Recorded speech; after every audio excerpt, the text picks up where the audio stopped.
Thank you again so much for joining us this afternoon. It's wonderful that you're wanting to spend an hour with us. I'm very excited to be here with you all. My name is Emma Rathie. I'm the Manager of Programs and Exhibition Production here at the George Eastman Museum in Rochester, New York. And welcome to today's In Focus lecture. If you haven't participated before, In Focus just kind of lifts the veil and shows you what's going on behind the scenes over here. Not all of the work that we do at the George Eastman Museum results in an exhibition or art and objects on the wall. So we're excited to share what's been going on over here. Today, we're going to be talking about the Patent Museum, Eastman Kodak Company's corporate museum. The museum was established in 1923 as a repository for a nearly complete set of all the company's photographic-related manufactured products.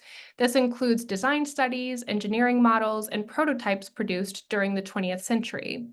Assembled by numerous Kodak employees, the collection also included products made by its worldwide competitors, as it was used for research purposes related to patent matters, quality comparison, and testing.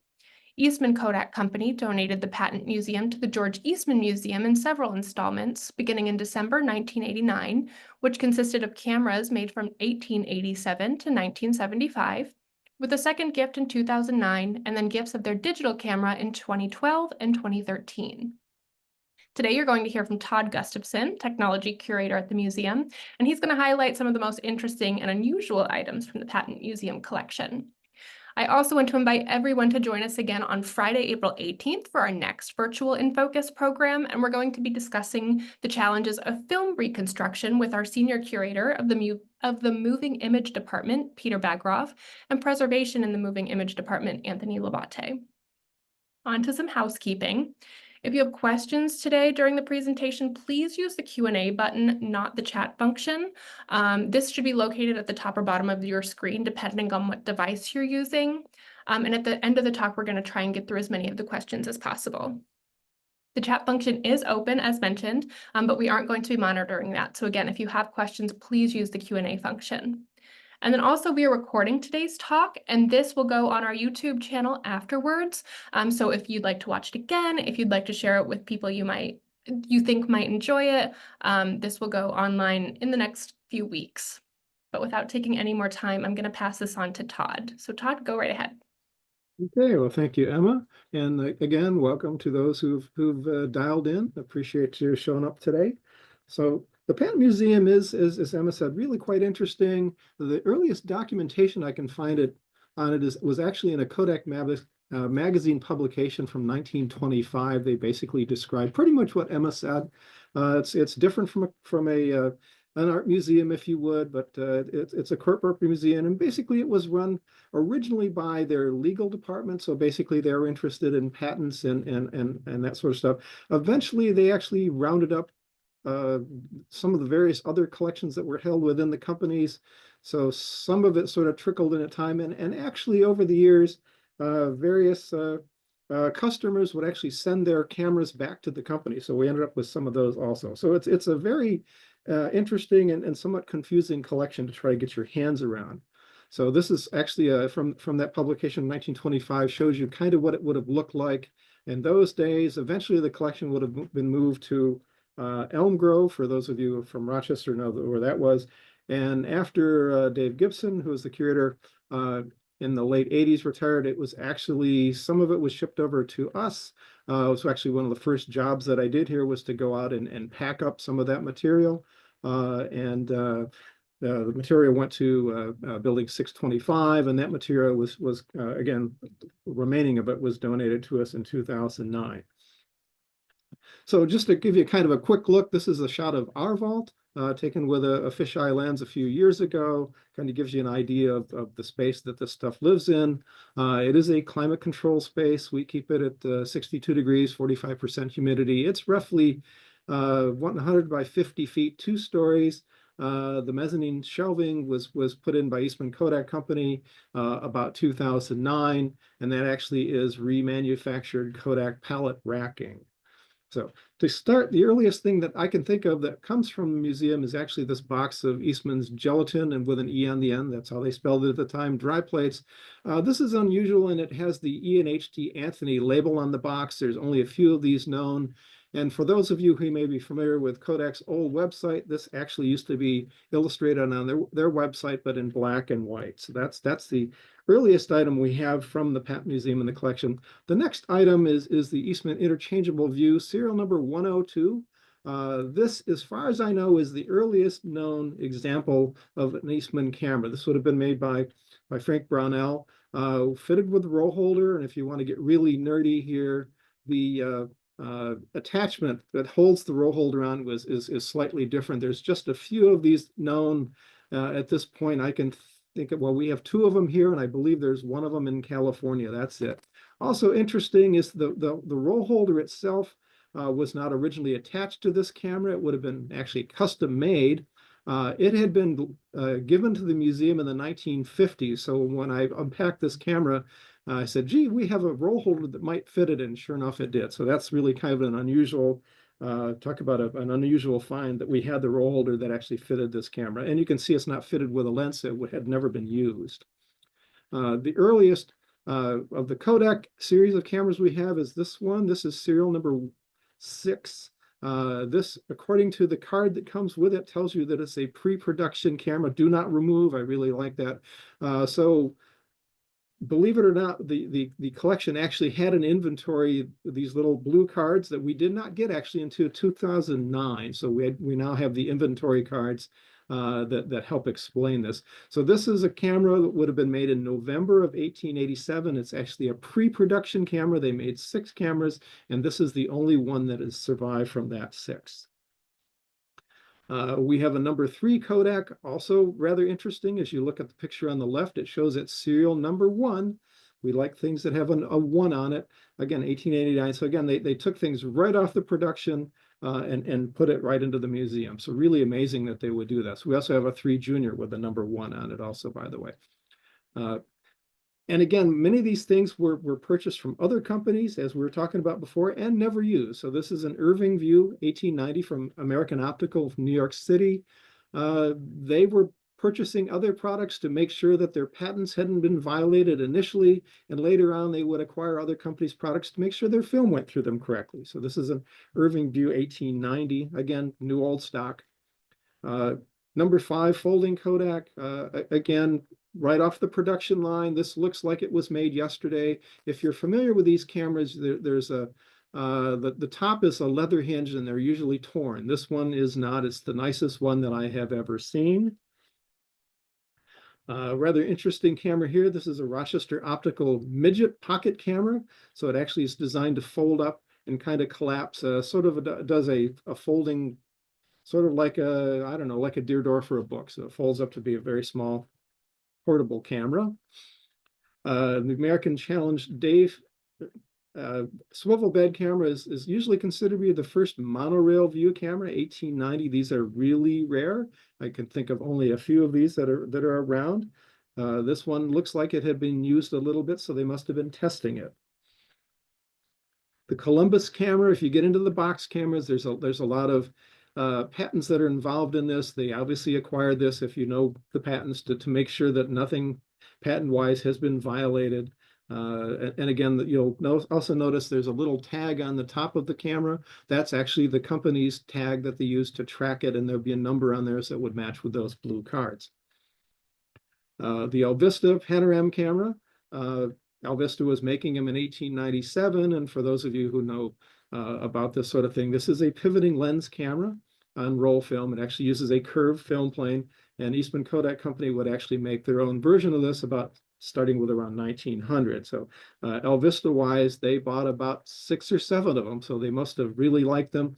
And they also had the original boxes for them, which are, again, really quite interesting that they've survived that long. The first of the folding pocket Kodak cameras would be this one right here. If you look at this kind of closely in details, you'll notice, first of all, the front panel has 4 holes in it, not 2. And you'll also notice that the hardware on it is all brass and not plated. So again, this is the earliest one of these that is known.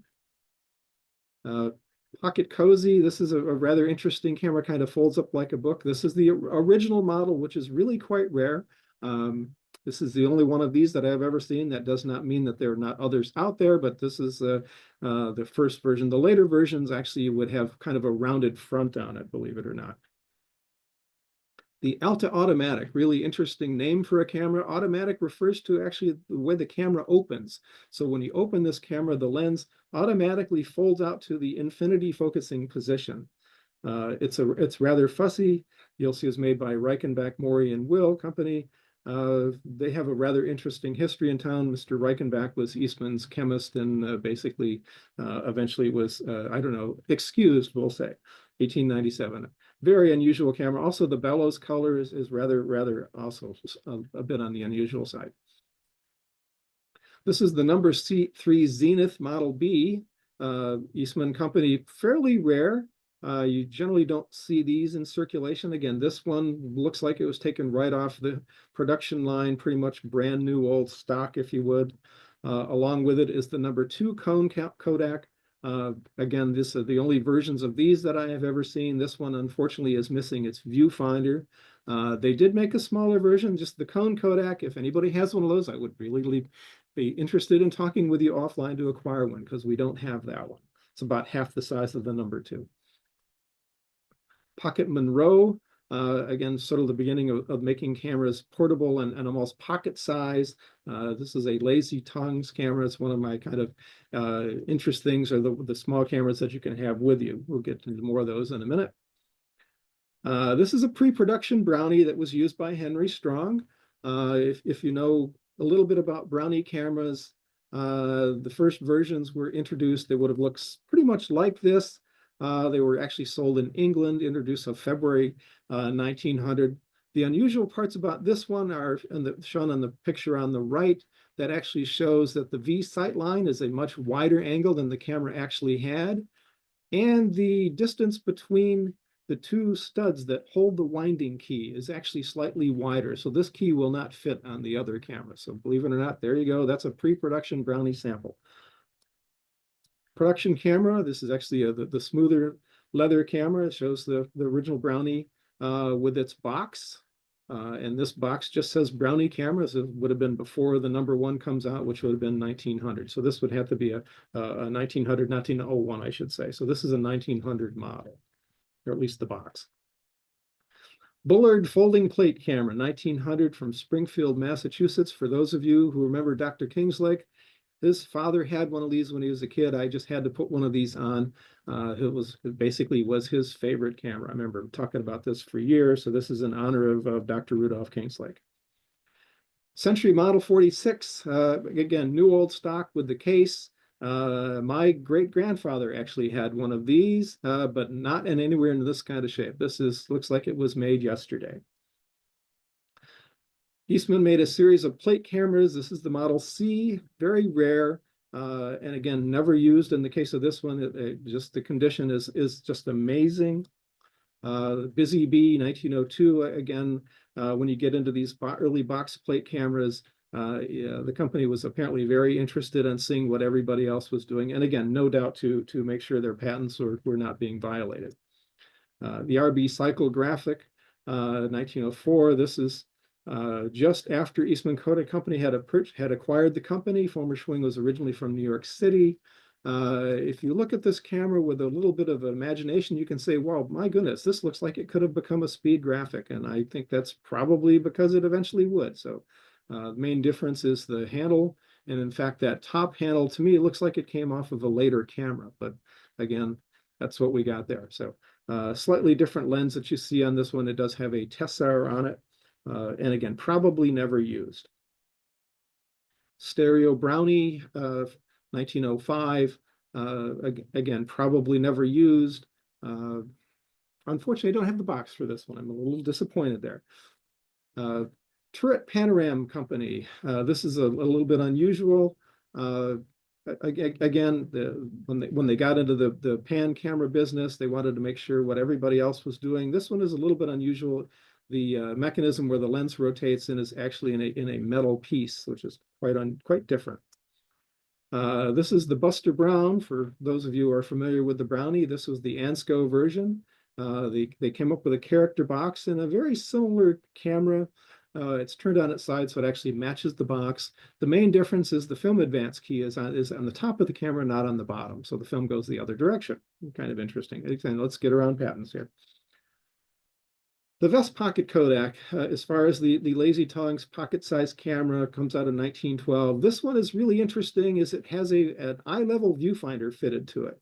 So this version probably dated somewhere around, well, between 12 and 15 because of the lack of the patent numbers on the front. Really unusual camera. And again, if you get into what we're all using now, the equivalent of the iPhone, this is kind of where I kind of say that all came from, is that the best camera is the one you have with you. They sold over 1 million of these, which is just an amazing number when you get into it. There was a vest pocket Primo, believe it or not, that did not go into production. This would have been a film pack camera, 1915. This one also happens to have the front focus lens that they would actually put onto the vest pocket Kodak Special in 1915. So there you go, film pack Primo, the same size. This is a #2 Brownie that had been loaned to the Museum of Modern Art, believe it or not. So there you go, 1915 dates the camera. It has the MoMA tag on it still. The earliest Japanese camera we have in the collection is the Korok, made in Tokyo, 1914. From what I understand, this camera is extremely rare. In fact, I'm not aware of another example of this around. I could be wrong, but from what I've been told, this is the only one there is. The Korok Luxus, really interesting that they would branch out into studying high-end cameras, or at least high-end finish cameras from Contessa Nettle. This would take 120 roll film, about 1920. We got to have kids' cameras, and is there anything better than the little nipper? Here we go. This is with the original box. This is from Butcher and Sons of London, complete with a sample image and its instruction manual. Little folding finder is the viewfinder. I just love the little character guy in the box. The Deardorff 8x10, probably one of my favorite cameras in the collection. This is from the pre-production or run of 10 cameras, 1923. Never used. This camera has serial number 2 put inside in pencil. Basically, if you're a Deardorff nerd, you'll know that the lens board on this is 5.5 by 6 inches instead of 6 inches square, and the bed is also kind of like the Boston Garden parquet floor instead of the 4 triangles. So 1923, this is number 2 of that series of 10. I believe there are 6 known, and the wood from this, by the way, came out of taverns in Chicago that were closed during Prohibition, so they recycled the mahogany. This is a #2 Brownie Model F that actually looks like it has a mortar fragment that went through the side. I don't think anybody else has one of those. Really quite interesting. Why they would keep this is beyond me, but I guess it could survive that. They got into all sorts of unusual way of processing pictures. So this is a Teddy camera Model A, which does a bleach fix developer in the little tank below the bottom. So you take the picture and slide the paper into the developing tank, and it'd give you a direct positive image. Again, the more exotic things, this is the Ensign Pocket Tropical Carbine #12 from England, 1926. The Kodak Ensembles. This is the dealer pack. It actually contains 3 of the colors, so it actually would be tan, green, and this sort of rose pink. So this is the only of the dealer pack that I've ever seen, and of course a complete camera to go with it. There's actually 3 complete ones in there. In the rather interesting cameras, everybody knows about the Girl Scout, but there was also the Girl Guide camera, 1929. Vest Pocket Special, this one in a rather unusual hand-decorated green covering. I've never seen another one like that. We get into the Bessa from Voigtlander & Son, England, again with the box and the date when they acquired it, right on the side there. The Gift Kodak with all of its original packaging, the camera, the case, and the original box. Trying to find the box for one of these, meaning both the wooden box that it's in, the gift box, and the outer box is really pretty amazing. Again, these would have never left the company. Everybody's seen the Poe Brownie, but they also made a portrait version of the Poe Brownie. So it has a different doublet lens for portraiture. Again, the only prototype that I've ever seen, 1930. So there's the 50th anniversary Kodak, which everybody knows about, but we also happen to have the ones from Canada. So they made 500,000 for the US and 50,000 in Canada. So we have a Canadian one here with a CK sticker on the side. One of the more unusual cameras they acquired is the Maton 1930. This is multi-purpose cameras lended. So this is made out of Bakelite. It uses a rather unusual style looking handle to hold the camera. The film is kind of lives at the bottom and image would be moved down there with a mirror, believe it or not. So really kind of unusual. It's 35 millimeter type size film, but it's paperback and would make a 24 by 24 millimeter image on 35 unperf film. This is the Eastman pinhole camera kit.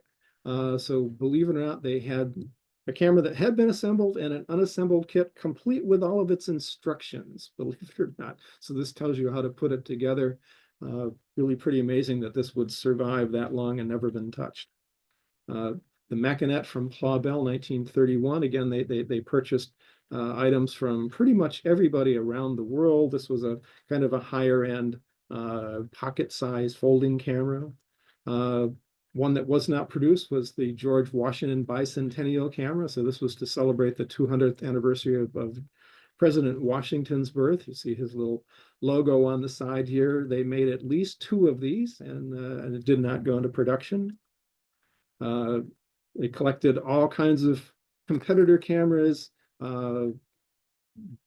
integrative cameras. So this is an innovation-wise. So this is a twin lens Voigtlander Brilliant from 32 and 37. Box Tangor, kind of a competitor for the small box Brownie, the number 0, if you would, right here, 1930. 2 samples, a pre-production and one that actually went into production of the Century of Progress. The blue camera was not made. The black one was the one that went into production for the World's Fair souvenir. This is kind of an unusual. This is a Japanese kind of yen camera, folding camera, 1933. These are very inexpensive cameras made in Japan. This particular one would have been distributed from a company out of New York City. And we do have these also as just the individual boxes. I thought finding a folding version of this was really quite interesting. Baby Brownie, this happens to be a pre-production sample. For those of you who are Baby Brownie fans, you'll notice this one has a black painted viewfinder. The production camera did not. It would be just an unfinished aluminum finder.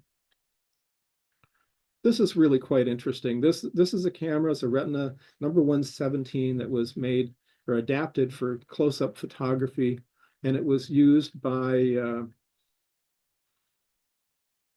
one of the, well, let's see here. It was used by a Kodak photographer who worked at the University of Rochester. And again, it's described on the Kodak card here on the side. We're getting to all sorts of interesting things. So this is the original Retina, the Retina 1 number 117. And if you kind of read the card, it says type number 117. So to make the Retina people and/or Dave Jentz happy, this is where the errors of that came, where Nagel actually called them number 117, and all of the books after this card was published called them the type 117. So now we do know that they're number 117. So there's a clarification on that. In Germany, there's another company called Welti Camera Work that made pretty much a one-to-one copy of the Retina called the Welti, 1935. The main difference is it says Welti on the leather. I'm assuming there must have been some rather interesting conversations about the design of this particular camera. Bantam Special 1936. This was the first Kodak f2 fast lens. But we also happen to have the lens that would come on the Bantam rangefinder camera that's been mounted on the original Retina, or on the original Bantam Special. Really quite unusual here. Unfortunately, I don't have any information on this one, but I suspect they must have been testing that lens out before it went into production. The Soviet Sport very early 35 millimeter single lens reflex camera. Again, it's interesting that they were collecting cameras from just about every country in the world that made cameras. This is obviously a quite rare camera. This is the original model Argus A, and if you really are an Argus A fan, you'll notice that the the 2 feet underneath the camera are rather thin. This one does not have the tripod socket with it, and of course it does have its original box. So this is the first version of the Argus A. This is the Agfa Carrot, which is kind of an interesting 35 millimeter camera. It actually uses a magazine to magazine advance, so you don't rewind the film in this. And this is the Art Deco version from 37. This is actually a pre-production version of the Retina 2 number 122. As far as I know, this was the first 35 millimeter camera that had a lever film advance.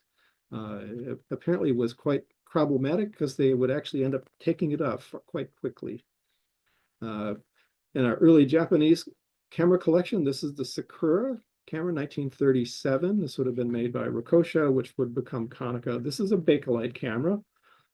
We also, in the Bakelite land, have the Perma Speed Special, England, 1937. Really kind of an elegant design here. Rather unusual twin lens reflex, the Zekaflex, 1937. And again, this gives you just an idea of all the weird things, or unusual things that they collected. The Kodak Suprema looks like Gulliver's Retina, an overgrown one. This is actually for 620 roll film.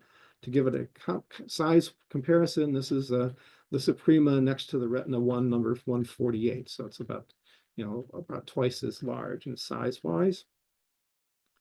This is the Super Kodak 620, the first camera for automatic exposure. What's unusual about this one is about half of the black parts on this camera are actually painted black, not used with leather covering.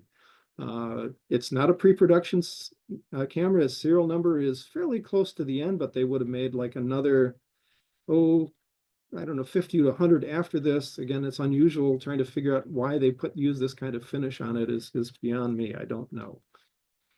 Mercury Univex, 1938, Universal. This actually uses a rotating disc shutter. And you can see again with the original box and the Kodak tag on it where they received it in 39. It would have been made in 38.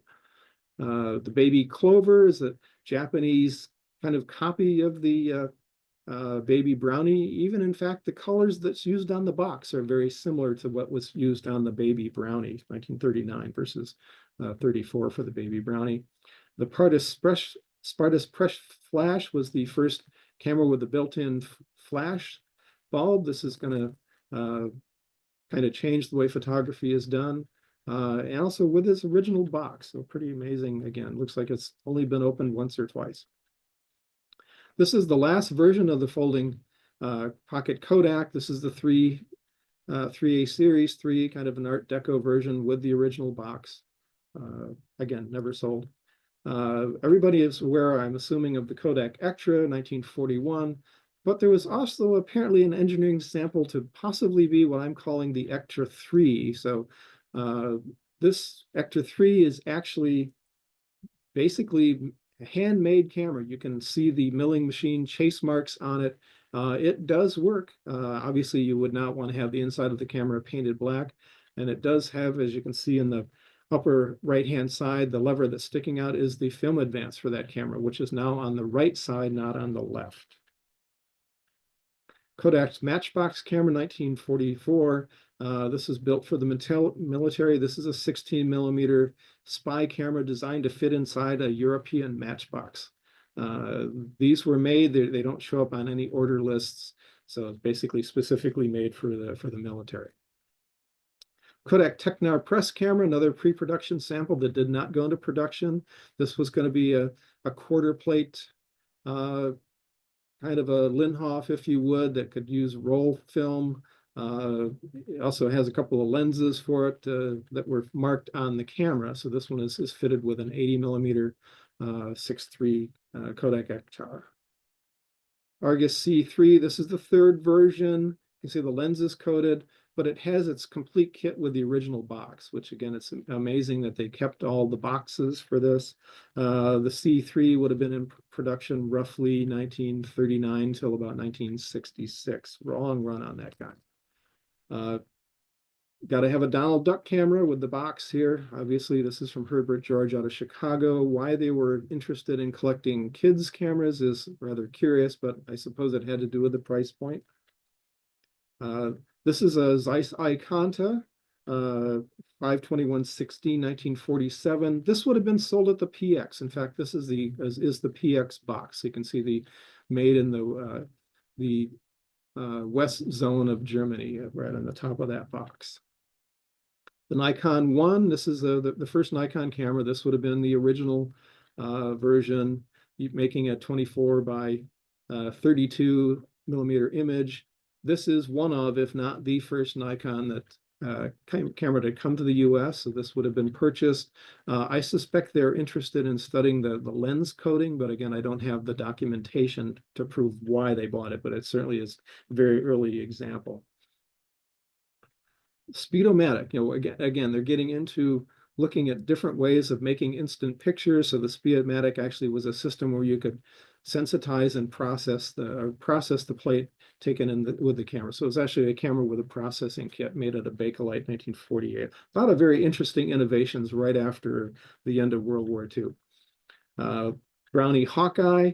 This is the only blue color sample. Now, blue, when it comes to Bakelite, camera had to be painted.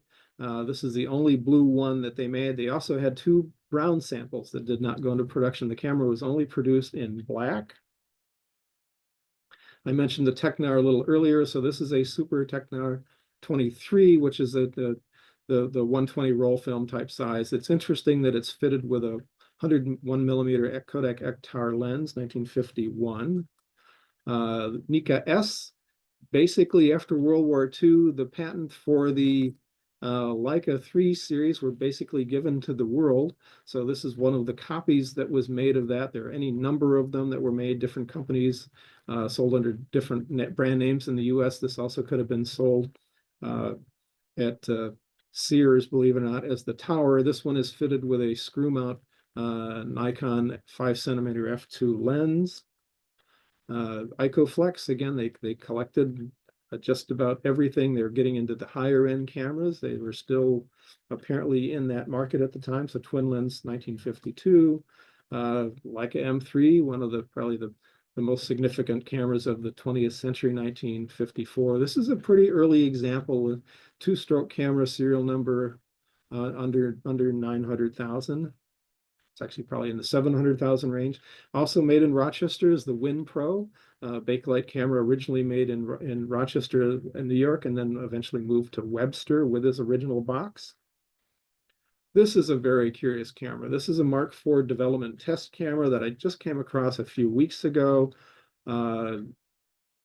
From the best I can tell by the paperwork on this camera, it was a product that was used to test film exposure latitude and flash bulbs. So really quite interesting. It has about a 6 or 7 page product development description that kind of goes through this. Really interesting when they're looking at deciding if you're going to need to have automatic exposure or can you get away with film latitude for exposures, correct exposures. Back into the Mickey Mouse stuff, toy cameras. This is the Mickey Mouse camera from Edelson from Chicago. Again, the complete kit with the original box. This is going to be a 120 roll film camera. Topcon out of Tokyo 35S with a built-in meter, really quite interesting. I suspect they're interested in the meter here.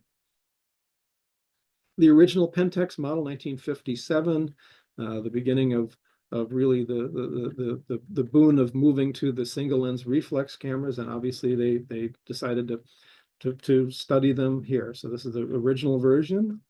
Brownie Chiquita. So the Brownie Chiquita was actually manufactured to be sold in the Spanish-speaking part of North America or the Americas. However, it was not, the production camera was not this, it was this style, but a different color. It was made in black with a different front panel on it. We actually have 3 of these, believe it or not. So in other words, they got together and decided what all the colors and the color combinations would be.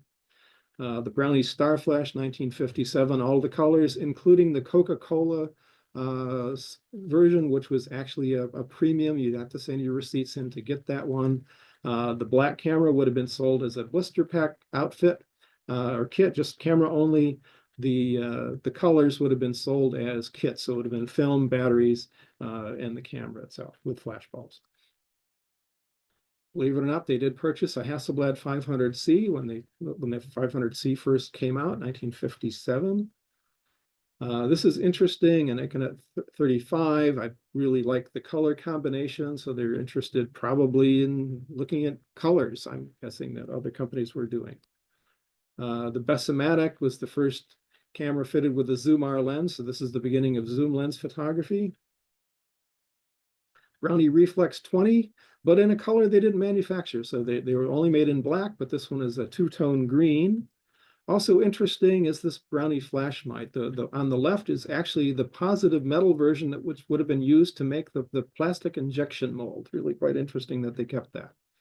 Ansco Autoset was a camera that was first used in space, not this particular one, but John Glenn took an Ansco Autoset up with him that had been slightly modified for in use. The Revere Automatic 500 is a 126 cartridge. I really enjoy the sticker on the back saying it's basically been used for examination with Kodak White House agreement. So they're trying to figure out if they're going to let other people actually use their 126 cartridge. The Rio 400, again for the Spanish market, this was a celebratory 400th anniversary camera for the founding of Rio de Janeiro. The Alpha 10D, kind of a real high-end 35mm camera. Trying to figure out exactly why they would buy this is beyond me, but I guess they wanted one.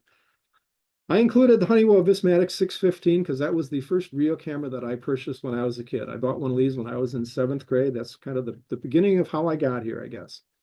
Canon AE1, again, they're interested in what other companies were doing. This was the sort of the high-end, non-professional 35 SLR. From China, we've got the Great Wall, so the beginning of expanding into looking at products that were made in China. Nikon 28 Ti, 1994, rather interesting that they would go with the 28, not the 35. This one was a little rare, more expensive. Interesting controls on the top, kind of looks like a compass, little dials here. Into the digital land, they kept design studies, believe it or not. So this is the design study models that would end up being the Kodak MC3, which is a rather interesting camera. This was a camera video playback machine, from 2001. So basically we're combining cameras, photography, and music, believe it or not. And at last in the digital world, we sort of end with the Kodak Easy Share 1. So this is the first camera that actually could send an image directly from the camera to an email address, if you would. So it's the beginning of being able to share images from the camera to your friends. So we've got a camera that can do sound. We can got a camera that can share pictures. It sounds something like what we're going to end up being in the past or in the future. They're kind of way ahead of their time here. So just to give you kind of a quick look at what we've got on display for our 75th anniversary from the technology collection, we have Ansel Adams' original Brownie camera from 1900. This was given to the museum in the 1950s by Ansel Adams. We have one of Alvin Langdon Coburn's Delta Reflex, 1910. This is a 3 1/4, 4 1/4 SLR. Alfred Stieglitz Eastman View 2D. This is an 8x10. We have the O series Leica, serial number 1 or 109. So this is from the original series of cameras that were put out as a test. This is really, for those who know Leicas, this is kind of the holy Leica grail right there. We have the original samples of what Kodachrome looked like. So this is the original packaging and magazine style, complete with its mailer for Kodachrome film. We have Steve Sassen's original digital handmade camera from 1975. And we also have Steve and the Kodak company's design for the DSLR, which actually wrote compressed images at the time. So that kind of rounds us up to where we are today, and we'll turn it over to Emma for questions.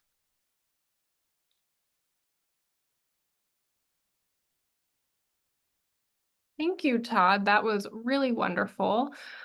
We do have a couple questions in the chat, but I encourage anyone, if you have more, we've got a couple minutes here, so we will go through those as they come in.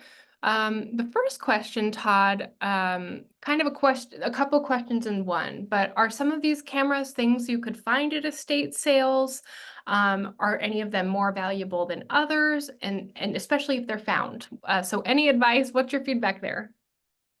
Well, when it comes to estate sales, you never really know what you're going to find until you get there. So some of these things are one-offs. So things like the original Kodak #6, you know, that series.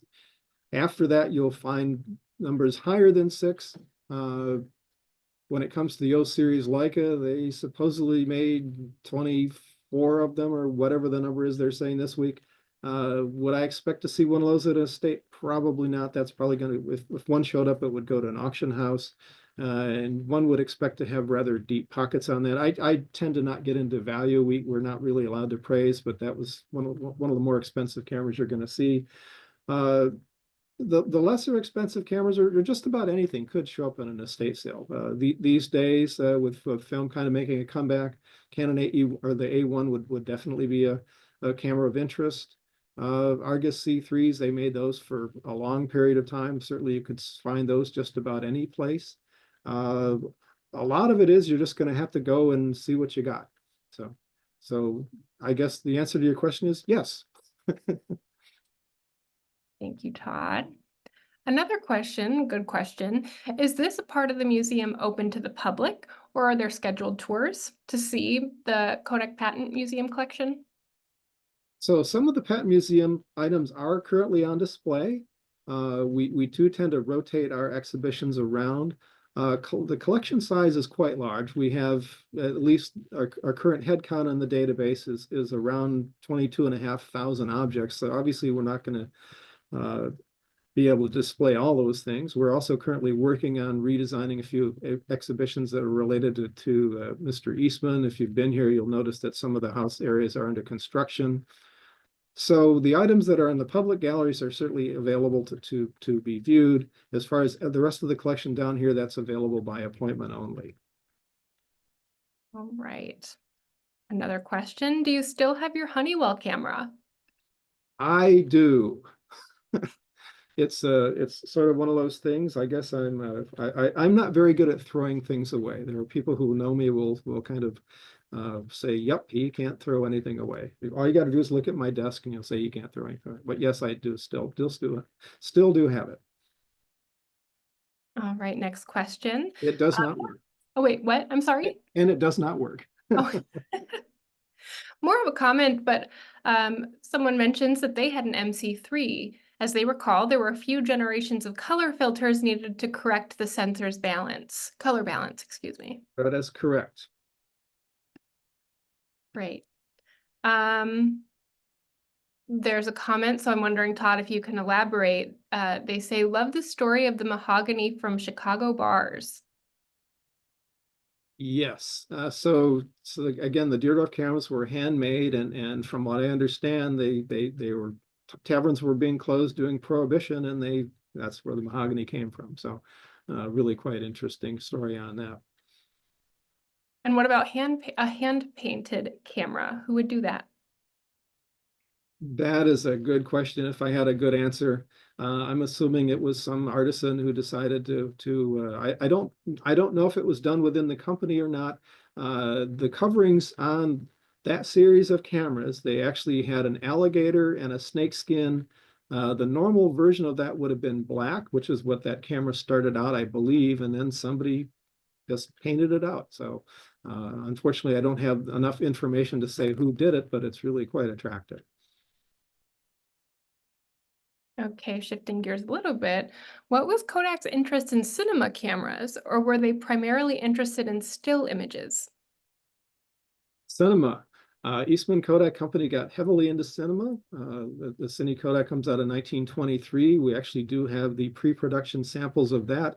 If you tune in next month, we'll be giving a talk on our collection of cinema cameras. was a very big business. I mean, it kind of got into the whole concept of if you get into the Kodak, you press the button, we do the rest. They also wanted to do that with motion pictures, and they wanted to make it as easy as possible.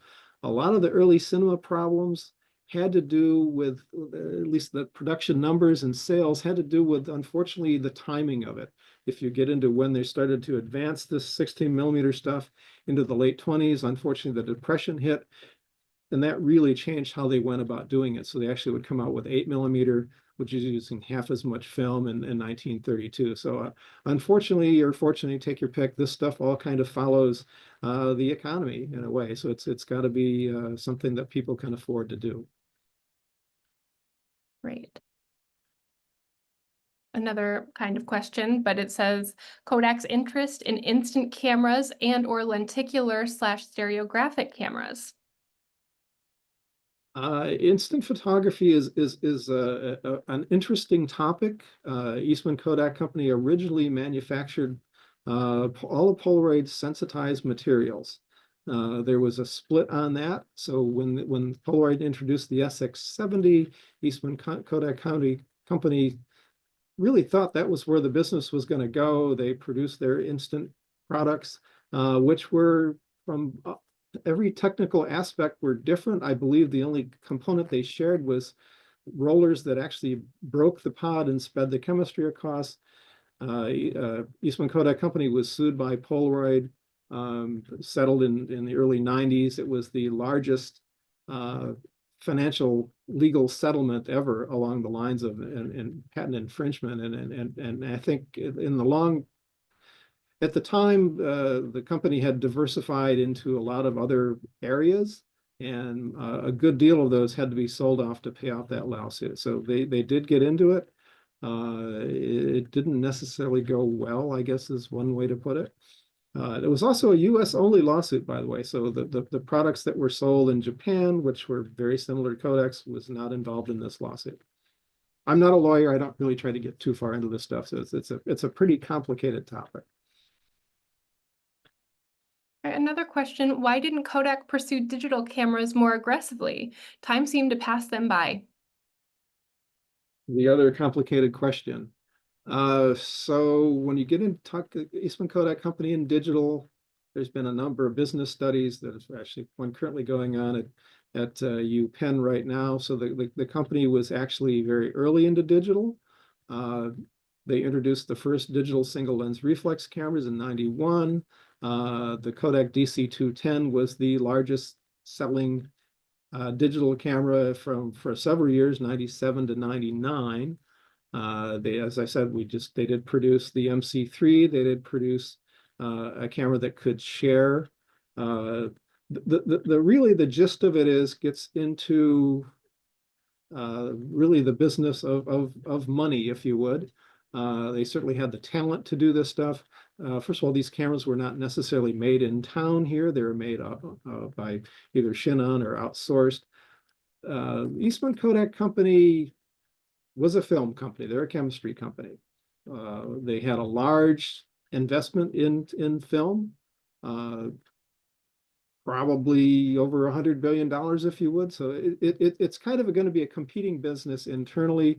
Profit margin on digital was not anywhere near what it would have been on film. They had made profits, I believe, on the patents. This is a complicated topic, but it's really not fair to say that they missed the boat or any of that sort of stuff. They were early in. It just was a competing business within the company, and this is just things change as the saying goes. So, it's not an easy question to answer. All right, you guys are really producing some wonderful questions for Todd, so we'll keep on going. Here's another one. Does the Patent Museum collection include any darkroom equipment or other equipment like, bear with me as I pronounce these, sensitometers / desensitometers? I'm sorry if I'm butchering. Sensitometers. Well, the Patent Museum did not contain sensitometers, but we do have some in the collection. So they probably did come from Eastman Kodak Company, other parts of the company, and also possibly from RIT. We do have a few. the collection here is really based for the most part on consumer photography. Getting into manufacturing is sort of a bit of a stretch for us, but we do have some things that are related to that. It's not really what our focus is. Okay.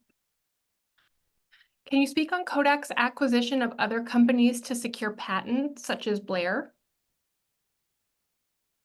Yes. So if you look into the early years of Eastman growing the company, if you would, they were after a number of things, and some of it has to do with just acquiring the machinery and the talented workforce that could do this. So in the early years of the 1900s, Eastman acquired a lot of companies. Former Schwing out of New York City, Blair, just not everybody, but he did buy a lot of companies. There was actually quite a bit in Rochester. Century Camera Works. There are companies that he did not buy. He did not buy Seneca, for instance. So you can say that he was buying the patents, and in some cases he was. In the case of Blair, they were interested in the paperback roll film with the little red window on the back. Sometimes they actually had paid royalties to use these products, and then they just decided it would be cheaper in the long run to just buy it. This is looked at in different ways. Again, some people will say that he was building a monopoly, that he was putting his competition out of business, which you can make that argument. You can also make the argument that he was growing his company and he needed skilled workers and the machinery that was needed to do it. Because if, again, you put yourself back at that particular time period, the only way you're going to get talented people was to train them, and they actually invested in educational schools such as Rochester Institute of Technology, MIT, so that they would not have to go overseas to do this. But again, that was the goal, was growing the company. So I don't know if that completely is what you're interested in, but that's kind of my take on it. Thank you. Next question. Is Kodak or anyone else willing to make or cut film stock for you for the various cameras in the collection? Boy, probably not. I mean, there was a time when I think we could get some things done. Eastman Kodak Company in the classic days would do provided a lot of services for the museum. I don't believe we ever had them make film. They would make short runs of things for panoramic photography, banquet cameras. As far as anything very specific, I don't believe that was ever done, at least not during my career here. It's a very complicated thing when you get into this. Film is maybe the most complicated consumer product that's ever been manufactured. So stopping the line to do something on a short run is going to be a rather complicated thing to ask anyway. So we had never asked that. All right, Todd, we're going to end on one of my favorite questions, because I think you and I might both get asked this frequently, you probably more than me. But how often do people contact Jem with something along the lines of, I found a camera in my grandfather's attic, what do I do? Is this something you want? We get several of those questions a day, I would say, probably on average 3 to 5, probably. The majority of the time, yeah, we do appreciate the offer, but unfortunately, we just do not have the space to add things that we already have duplicates to the collection. We just don't have enough room. Just the other day, I mean, it happens occasionally. We were offered some items from a gentleman from RIT, and one of them was a Mitchell 35 millimeter motion picture camera. So we're definitely going to take that. It's you never know what's going to come up. I mean, I try to take these as a one question at a time thing, and we try to get back in a timely manner. And we do appreciate the interest and the support. As far as the collection goes, of that 22.5 or so thousand things that we have in the collection, I would roughly estimate that, say, 90% of that came from Eastman Kodak Company's various collections. The other 10% of it has come from the various donors who have been, generously offered us their items. And so, yeah, we do take things that we don't have is really the gist of it. Yes. And we very much appreciate that too. Yes, we do. Thank you, Todd. I know there's still more questions, but we're running short on time. So I want to thank Todd. First of all, thank you so much for putting this presentation together. This was very insightful, very interesting, exciting to see the breadth of the collection that we have here and all of the breadth of the collection that the Patent Museum had. For those folks that still have questions that they'd like answered, I encourage you to email info@eastman.org, and they will direct this probably to Todd, who will answer your questions for you. As mentioned at the beginning of this lecture, we recorded this, so this will go on Zoom shortly. So you are welcome to rewatch or share with others. And as also mentioned, we have another In Focus on Friday, April 18th about film reconstruction. So if that is of interest to you, you can register on our website. But with that, Todd, thanks again, and thank you all for spending your afternoon with us. And I hope you have a great rest of your day. Thank you for joining us. Very much appreciated.